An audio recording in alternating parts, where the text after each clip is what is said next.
여러분, 출근길 차 안에서 운전대를 아예 안 잡고 뒷좌석에 편하게 누워서 그 가는 길에 늘 마시는 커피 한 잔 알아서 주문하고 결제까지 좀 해놔. 이렇게 말하고 다시 잠드는 상상 다들 한 번쯤 해보셨죠? 네, 사실 저도 매일 아침 출근할 때마다 그런 상상을 하거든요. 정말 꿈 같은 이야기죠. 맞아요. 그런데 이런 완전한 자율주행의 감각이 이제 도로 위를 넘어서 우리가 매일 접속하는 인터넷 그리고 전체 소프트웨어 생태계로 막 번지고 있습니다. 오늘 이 거대한 변화를 파헤쳐 볼 심층 분석 시간에 오신 여러분 환영합니다. 네, 오늘 우리가 나눌 이야기의 미션은 아주 명확합니다.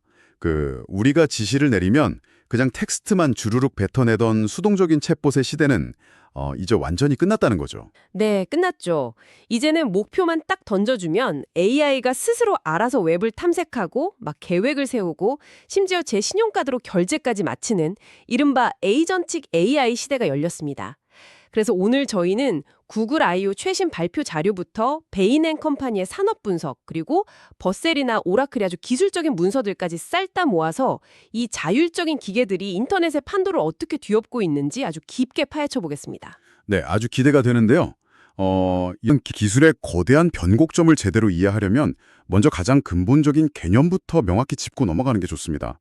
오라클 자료를 보면 기존에 우리가 알던 그 생성형 AI와 지금부터 이야기할 새로운 에이전틱 AI의 차이를 아주 직관적으로 나누고 있거든요. 오, 직관적인 차이요? 구체적으로 어떻게 다르다고 하던가요? 그러니까 기존의 생성형 AI가 아주 뛰어난 능력을 갖춘 수동적인 기술자라면 에이전트 AI는 목표만 주어지면 스스로 계획하고 실행까지 책임지는 관리자라는 겁니다. 기존의 챗GPT 같은 모델들은 사실 우리가 프롬프트를 입력하기 전까지는 그냥 철저히 대기 상태잖아요. 아, 그렇죠. 제가 뭘 물어보지 않으면 아무 일도 안 일어나죠. 비유하자면 기존 AI가 아주 성능 좋은 최신식 전동 드릴이라면 결국 제가 그 무거운 걸 직접 들고 스위치를 꾹 눌러야만 벽에 구멍이 뚫리는 거였네요. 네, 바로 그겁니다. 그런데 이 에이전트 AI는 드릴을 넘어서 아예 인테리어 업자를 통째로 고용하는 거랑 똑같아요. 인테리어 업자요. 아, 그러니까 제가 그냥 저기 화장실 좀 싹 고쳐주세요라고만 하면 끝나는 건가요? 맞습니다. 그러면 그 업자, 즉 에이전트가 알아서 배관공도 부르고 자재마트 가서 필요한 타일이나 시멘트도 사오고 이런 일련의 복잡한 과정을 자기가 알아서 전부 처리한다는 거죠. 다음 주 부산 출장 준비해줘라고만 하면 알아서 캘린더 앱이 열고 KTX 예매 시스템이랑 소통해서 결과를 딱 가져오는 식입니다. 와, 그거 진짜 엄청나네요. 제가 드릴 들고 땀 뻘뻘 흘릴 필요가 없다는 거잖아요. 그렇죠. 그리고 그 인테리어 업자 비유에서 한 걸음만 더 들어가 보면 현실의 인간 업자와 달리 이 AI 업자는 잠을 자지도 않고 퇴근도 안 합니다. 아티피셜 애널리시스 보고서를 보면 아예 올해를 에이전트의 해라고 선언을 해버렸거든요. 에이전트의 해다 확 와닿는데요. 이게 그냥 연구실에서나 하는 실험 수준이 아닌가 보죠? 네, 이미 실험 단계를 훌쩍 넘었습니다. 중국 AI 연구소들의 막대한 투자랑 겹치면서 이미 실제 기업 현장에 투입되고 있거든요. 특히 구글 I/O 발표 내용을 보면 이 변화의 스케일이 확 느껴집니다. 구글은 이걸 단순한 비서가 아니라 자율적 오퍼레이터라고 부르더라고요. 자율적 오퍼레이터요? 뭔가 이름부터 알아서 다 할 것 같은 포스네요. 네, 그 제미나이, 스파크 같은 최신 모델을 보면 사용자가 스마트폰 화면을 끄고 폰을 그냥 주머니에 쏙 넣어도 이 백그라운드에서는 24시간 연중무휴로 계속 실행이 됩니다. 아, 그러니까 끊임없이 웹을 모니터링하면서 언제든 트랜잭션을 실행할 준비를 하고 있다는 거군요. 내 주머니 속에서 쉬지 않고 일하는 비서라니 든든하긴 한데요. 근데 여기서 약간 아주 현실적인 의문이 하나 생기거든요. 네, 어떤 의문이시죠? 아까 그 인테리어 업자 비유로 돌아가서요. 업자가 일을 하려면 뭐 철물점도 돌아다녀야 하고 건물 도면도 확인해야 하잖아요. AI가 제 지시를 수행하려면 수많은 웹사이트를 돌아다니면서 정보를 찾아야 할 텐데 사실 지금 우리가 아는 인터넷은 철저히 우리 같은 인간의 눈을 위해 만들어져 있잖아요. 아, 그렇죠. 인간을 위한 디자인이죠. 네, 막 화려한 배너 광고 휙 지나가고 갑자기 팝업창 뜨고 시선 끌려고 엄청 복잡하게 만든 레이아웃 같은 거요. 로봇이 도대체 이런 복잡하고 정신없는 환경에서 어떻게 자기가 원하는 정보를 딱 읽고 돌아다닌다는 건가요? 아주 핵심적인 질문입니다. 사실 기계는 화면의 그 예쁜 디자인이나 팝업 창을 보는 게 아니라 그 이면의 코드를 읽거든요. 그래서 지금 인터넷에 보이지 않는 지하 세계에서는 웹 생태계 전체에 아주 거대한 재건축이 일어나고 있습니다. 재건축이요? 웹사이트들을 다 부수고 새로 짓는다는 뜻인가요? 약간 그런 셈이죠. 그 웹 개발 플랫폼인 버셀에서 아주 흥미로운 스펙을 하나 내놓았는데요. 바로 에이전트 리더빌리티, 그러니까 에이전트 가독성이라는 개념입니다. 에이전트가 어떤 웹사이트를 딱 발견하고 구조를 파악해서 정확한 맥락을 이해할 수 있도록 웹사이트 자체의 체질을 싹 바꿔야 한다는 거죠. 기계가 읽기 쉽게 사이트 체질을 바꾼다. 구체적으로 어떤 구조적 변화를 줘야 하는 건가요? 몇 가지 핵심 규칙이 있는데요. 우선 가장 기본적으로 그 robots.txt 파일에서 GPT-봇이나 클로드봇 같은 AI 봇들이 들어오는 걸 막아두면 안 됩니다. 문을 활짝 열어둬야 하죠. 그리고 가장 파격적인 변화는 웹사이트 최상위 폴더에 llm.txt라는 새로운 파일을 의무적으로 만들어야 한다는 겁니다. 잠깐만요. llm.txt요. 그게 정확히 뭐 하는 파일인데요? 인간 고객이 사이트에 딱 접속하면 막 화려한 이미지랑 동영상이 가득한 메인 페이지를 보여주잖아요. 그런데 AI 에이전트가 접속을 하면 오직 기계가 이해하기 쉬운 깔끔한 텍스트로만 정리된 이른바 텍스트 전용 사이트 맵을 따로 보여주는 겁니다. 와, 대박이네요. 그러니까 기업들 입장에서는 이제 비상이 걸린 거네요. 사람을 홀리기 위한 화려한 메인 페이지를 만드는 동시에 그 로봇 손님들만을 위한 텍스트 전용 비밀 메뉴판을 옆에 따로 차려야 한다는 거잖아요. 네, 정확한 비유입니다. 비밀 메뉴판이죠. 게다가 버셀 문서를 보면 전체 코드에서 텍스트가 차지하는 비율을 최소 15% 이상으로 유지하라고 강력하게 권장하고 있어요. 코딩을 돕는 에이전트들을 위해서는 설치 방법이 적힌 agent.markdown 파일도 꼭 필요하고요. 방금 그 15% 텍스트 비율이라는 건 왜 필요한 건가요? 뭐 그냥 코드가 좀 더 깔끔해 보여서 그런 건 아닐 텐데요. 그게 다 AI가 데이터를 처리하는 물리적인 한계 때문이거든요. 대규모 언어 모델은 한 번에 처리하고 기억할 수 있는 정보의 양, 즉 컨텍스트 윈도우에 딱 제한이 있어요. 그런데 어떤 웹페이지에 진짜 알맹이 정보는 별로 없고 화반 예쁘게 꾸미려는 HTML 태그나 자바스크립트 코드만 90%를 차지한다고 생각해 보세요. 아, 그러면은 에이전트가 그 쓸데없는 장식용 코드를 다 읽으느라 머리가 꽉 차버리겠네요. 맞습니다. 진짜 의미 있는 텍스트는 찾지도 못하고 귀중한 컴퓨팅 자원이랑 메모리만 다 낭비하는 셈이죠. 그래서 정보 밀도를 15% 이상으로 확 높여서 에이전트가 낭비 없이 핵심만 딱 파싱할 수 있게 돕자는 겁니다. 와, 이거 진짜 엄청난 통찰이네요. 만약에 어떤 기업이 이런 로봇용 비밀 메뉴판도 안 만들고 에이전트 가독성도 엉망으로 둔다면 미래는 어떻게 되는 건가요? 미래 상거래 흐름에서 철저하게 소외되겠죠. 에이전트들은 자기들에게 귀중한 컨텍스트 윈도우를 낭비하지 않는 사이트, 즉 자신들을 환영해주는 사이트에서만 정보를 수집하고 거래할 테니까요. 만약 어떤 쇼핑몰이 이 표준을 안 따른다. 그러면 수많은 AI 비서들의 추천 목록에서 아예 투명 인간 취급을 받게 될 겁니다. 투명 인간이 된다라 정말 무서운 경고네요. 자, 그러면 이제 로봇을 위한 비밀 메뉴판이 열렸다고 쳐보죠. 웹을 막 자유롭게 돌아다니게 된 에이전트들의 다음 목적지는 너무 명백하잖아요. 바로 저를 대신해서 물건을 사둔 건데요. 그렇죠. 결제 단계로 넘어가는 거죠. 네, 정보를 긁어모으는 거랑 실제로 내 카드로 돈을 내는 건 완전히 차원이 다른 문제잖아요. AI가 도대체 무슨 수로 제 지갑을 열고 알아서 결제까지 마치는 건가요? 바로 그 간극을 완벽하게 메우기 위해서 구글이 아주 강력한 두 가지의 표준 프로토콜을 내놓았습니다. 범용 상거래 프로토콜인 UCP, 그리고 에이전트 결제 프로토콜인 AP2라는 건데요. UCP랑 AP2요? 이게 그냥 아이디어 차원이 아니라 실제로 돌아가고 있는 건가요? 네, 놀랍게도 이 프로토콜 생태계에 이미 쇼피파이, 마스터카드, 페이팔, 코인베이스 같은 거물급 파트너들이 60개 이상 합류했습니다. 글로벌 상거래의 뼈대를 에이전트 맞춤형으로 아예 새로 짜고 있는 거죠. 쇼피파이에 마스터카드까지 뭉쳤다면 이건 장난이 아닌데요. 그러면 우리가 쇼핑할 때 UCP랑 AP2는 각각 어떤 역할을 나눠서 맡게 되는 건가요? 우리가 평소에 쇼핑몰에서 물건 살 때로 한번 떠올려 보세요. 상품을 검색하고 재고나 사이즈 옵션 확인하고 마음에 들면 장바구니에 딱 담잖아요. UCP는 바로 이 발견부터 장바구니에 담기까지의 전 과정을 규정하는 일종의 규칙이자 계약입니다. 아, 장바구니까지가 UCP군요. 그럼 결제는요? 장바구니에 담긴 물건값을 실제로 치르는 결제 단계로 딱 넘어가면 그때부터는 AP2가 바통을 이어받아서 작동하는 겁니다. 구글 발표를 보면 이 두 가지 프로토콜을 하나로 묶어서 인간 개입 없는 자율결제, 그러니까 인간이 아예 화면을 안 봐도 결제가 끝나는 시나리오를 구체적으로 시연했어요. 인간 개입이 아예 없다. 사실 상상이 잘 안 가거든요. 실생활에서 이게 어떤 식으로 작동하는지 시나리오 하나만 그려봐 주시죠. 전 피튀기는 경쟁이라고 가정해 볼게요. 에이전트한테 이 밴드 주말 공연 티켓 100달러 이하로 나오면 그냥 바로 예매해줘 라고 딱 지시를 해두는 겁니다. 아니면 내가 찾는 특정 브랜드 산악자전거랑 헬멧이 할인 번들로 뜨면 무조건 사 라고 조건을 걸어두는 거죠. 아, 조건을 미리 꼼꼼하게 세팅해 두는 거군요. 네, 그러면 에이전트가 24시간 내내 백그라운드에서 모니터링을 합니다. 그러다가 청취자분이 골아떨어진 새벽 3시에 조건에 딱 맞는 재고가 떴다. 그러면 UCP를 통해서 장바구니에 착 담고 AP2를 통해서 1초 만에 즉시 결제까지 마치는 거죠.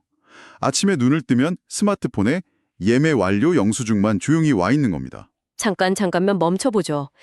말씀 들어보면 진짜 너무 편해 보이긴 하거든요. 새벽 3시에 알아서 티켓팅을 해주니까요. 근데 제 은행 계좌랑 신용카드 통제권을 그 코드 덩어리인 AI한테 통째로 넘겨준다는 뜻이잖아요. 사실 많은 분들이 그 부분에서 가장 큰 두려움을 느끼시죠. 당연하죠. 이건 보안 측면에서 엄청난 악몽 아닌가요?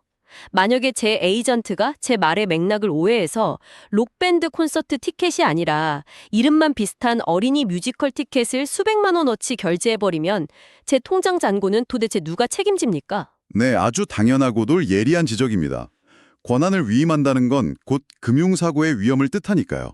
그래서 이 AP2 프로토콜 설계의 가장 핵심적인 방어막이 바로 권한 위임장, 영어로는 맨데이트라는 강력한 암호화 기술에 있습니다. 권한 위임장이요? 일종의 결제 서류 같은 건가요? 맞습니다. AI한테 마음대로 쓸 수 있는 무제한 법인카드나 백지 수표를 쥐어주는 게 절대 아니거든요. 사용자가 처음에 지시를 내릴 때 100달러 이하, 특정 브랜드 한정, 유효기간은 이번 주말까지 이런 명확한 제약 조건들이 아주 강력하게 암호화된 디지털 서명으로 꼼꼼히 기록됩니다. 아, 그러니까 조건이 엄청 촘촘하게 걸려있는 일회용 한도 카드를 아주 안전하게 암호화해서 AI 손에 쥐어보내는 거군요. 정확합니다. 결제가 일어나는 바로 그 순간에 이 위임장 체인이 쫙 펼쳐주면서 지금 이 결제 요청이 애초에 인간 주인이 허락한 한도와 조건의 한치의 오차도 없이 일치하는지 엄격하게 검증을 합니다. 위변조가 절대 불가능한 추적 기록을 남기는 거죠. 게다가 오라클 개발팀 블로그를 보면 컨덕터라는 오케스트레이션 도구의 역할을 엄청 강조하거든요. 컨덕터라면 지휘자라는 뜻인데 얘가 뭘 지휘하는 건가요? 에이전트가 할 수 있는 행동 반경 안에서 그 행동들이 올바른 순서대로 정해진 가이드라인을 이탈하지 않고 이루어지는지 실시간으로 통제하는 일종의 관제탑 역할을 합니다. 에이전트가 진짜로 돈을 빼가기 전에 안전선을 절대 넘지 못하도록 다중으로 아주 강력한 가드레일을 치는 거죠. 아하, 확실한 관제탑이랑 암호화 기술이 이중삼중으로 버티고 있다니 제 지갑 털릴 걱정은 한시름 놔도 되겠네요. 자, 그럼 여기서 논의의 판을 완전히 기업 단위로 한번 뒤집어 보겠습니다. 네, 비즈니스 관점이죠. 방금까지는 개인의 쇼핑 이야기를 했다면 이제 산업의 영역입니다. AI가 스스로 웹을 읽고 이해하고 결제까지 다 해버리는 세상이 왔단 말이죠. 그렇다면 그동안 인간 직원들이 이런 업무를 더 효율적으로 하도록 만들어진 거대한 소프트웨어 산업, 이른바 B2B 사스 기업들은 도대체 어떻게 되는 겁니까? 다 망하는 건가요? 이건 정말 비즈니스 생태계에 닥친 가장 거대하고 파괴적인 지각 변동인데요. 베인앤컴퍼니의 최근 분석을 보면 이 에이전틱 AI가 기존 사스 산업에 미칠 파장을 4가지 전략적 시나리오로 아주 냉혹하게 쪼개서 분석했습니다. 회사가 파는 소프트웨어의 성격에 따라서 운명이 극명하게 갈린다는 거죠. 4가지 시나리오요? 하나씩 뜯어보죠. 어떤 기업들이 이 거대한 쓰나미 속에서도 살아남습니까? 첫 번째는 핵심 요새 시나리오입니다. 재무나 법률처럼 인간의 아주 고도의 전략적 판단이 필요하고 규제가 빡빡한 영역이죠. 이런 분야의 소프트웨어는 AI한테 먹히기보다는 오히려 AI를 잘 도입해서 능력을 극대화하면서 굳건히 버틸 겁니다. 두 번째는 더 나아가서 아예 금광이 되는 곳들인데요. 금광이요? AI 시대에 오히려 돈을 더 긁어모으는 곳이 있다고요? 네, 독보적이고 방대한 자기들만의 데이터, 고유한 규칙을 꽉 쥐고 있는 곳들이죠. 커서 같은 AI 코딩 에디터가 대표적입니다. 남들이 쉽게 대체할 수 없는 데이터를 가졌으니까 AI 에이전트 시대에 오히려 파일을 키우면서 시장을 독식하게 되는 겁니다. 오, 핵심 요새와 금광은 살아남는군요. 그럼 반대로 완전히 멸종위기에 처하거나 치명상을 입는 시나리오는 뭔가요? 세 번째가 바로 열린 문 영역입니다. 기존 기업들 워크플로우에 침투하기는 쉬운데 정작 실질적인 자동화는 덜 되어 있던 곳들이죠. 이런 곳은 아무나 AI 연동해서 가치를 쏙쏙 빼갈 수 있어서 수익이 극단적으로 쪼그라들 위험이 큽니다. 그리고 가장 피 튀기는 네 번째 시나리오가 바로 전쟁터입니다. 전쟁터. 이름만 들어도 살벌한데 주로 어떤 업무를 하는 곳인가요? 아주 딱 정해진 규칙이 있고 반복적인 업무를 하는 영역입니다. 베인앤컴퍼니 보고서는 T8T 같은 청구서 및 송장 처리 소프트웨어를 예로 들었거든요. 종이 영수증 읽고 시스템의 날짜 입력하고 수치 대조하는 이런 반복적인 작업은요. AI 에이전트가 인간보다 훨씬 빠르고 정확하고 무엇보다 압도적으로 저렴하게 해낼 수 있습니다. 아, 기존 사스 기업들이 스스로 혁신하지 않으면 새로운 AI 스타트업들한테 순식간에 잡아먹힌다는 거군요. 잠깐만요. 이야기를 막 듣다 보니까 제 머리에 스치는 엄청난 깨달음이 하나 있는데요. 어떤 깨달음이시죠? B2B 소프트웨어 업계의 가장 기본적인 비즈니스 모델, 그 돈 버는 방식이 뭡니까? 바로 플랫폼에 접속하는 직원 수만큼 매달 돈을 내는 접속자 수 기반 모델이잖아요. 회사 직원 100명 있으면 100명치 라이센스 비용을 매달 따박따박 내야 하죠. 네, 아주 전통적이고 강력한 수용 모델이죠. 그런데 방금 말씀하신 그 송장 처리 같은 귀찮은 반복 업무를 인간이 아니라 AI 에이전트가 뒤에서 전부 다 대신해버리면요. 애초에 인간 직원이 그 소프트웨어에 로그인할 필요 자체가 아예 사라지는 거잖아요. 직원이 로그인을 안 하면 기존 사스 기업들은 대체 누구한테 접속료를 받아야 하는 겁니까? 로봇한테 받나요? 와, 정확합니다. 바로 그 지점이 가장 치명적인 맹점입니다. 수십 년간 실리콘밸리 소프트웨어 산업을 아주 든든하게 지탱해온 그 접속자 수 기반 모델이 지금 근본적으로 붕괴하고 있는 겁니다. 베인앤컴퍼니 역시 이 문제를 엄청 심각하게 다루면서 이제 모든 소프트웨어 기업이 과금 방식을 완전히 뒤집어야 한다고 경고하고 있어요. 어떻게 뒤집어야 한다는 건가요? 바로 결과물 기반 가격 책정으로 넘어가야 한다는 겁니다. 이제는 당신네 직원 1명당 한 달에 5만 원씩 내세요. 이게 안 통하니까요. 우리의 AI가 당신 회사의 복잡한 송장 1000건을 오류 하나 없이 완벽하게 처리해 줄 때마다 혹은 올해 비용을 10% 절감해 줄 때마다 수익의 일부를 과금하겠습니다. 이런 식으로 비즈니스의 본질을 전환해야만 살아남는다는 거죠. 아, 비유하자면 옛날 헬스장들은 그냥 한 달 러닝머신 이용권을 팔았다면 이제는 우리 AI 기계가 당신 대신 러닝머신을 띄워줄 테니까 당신 체중이 1kg 빠질 때마다 결제하세요. 라고 비즈니스 모델을 완전히 갈아엎어야 한다는 거네요. 이거 진짜 엄청난 패러다임 전환입니다. 맞습니다. 그래서 이 새로운 시대에 기업이 가질 수 있는 궁극적인 무기, 유일한 해자는 결국 남들이 절대 가질 수 없는 고유한 데이터가 될 수밖에 없다는 결론이 나오는 겁니다. 구글 I/O에서 공개된 웹MCP 같은 기술이 시사하는 바가 아주 큰데요. 이게 브라우저 네이티브 에이전트 표준이거든요. 웹 MCP요? 그건 또 기존 소프트웨어랑 어떻게 다른 건가요? 쉽게 말해서 AI가 어떤 임무를 수행할 때 굳이 인간처럼 화면에 띄워진 예쁜 버튼을 시각적으로 찾아서 마우스로 클릭할 필요가 전혀 없다는 뜻입니다.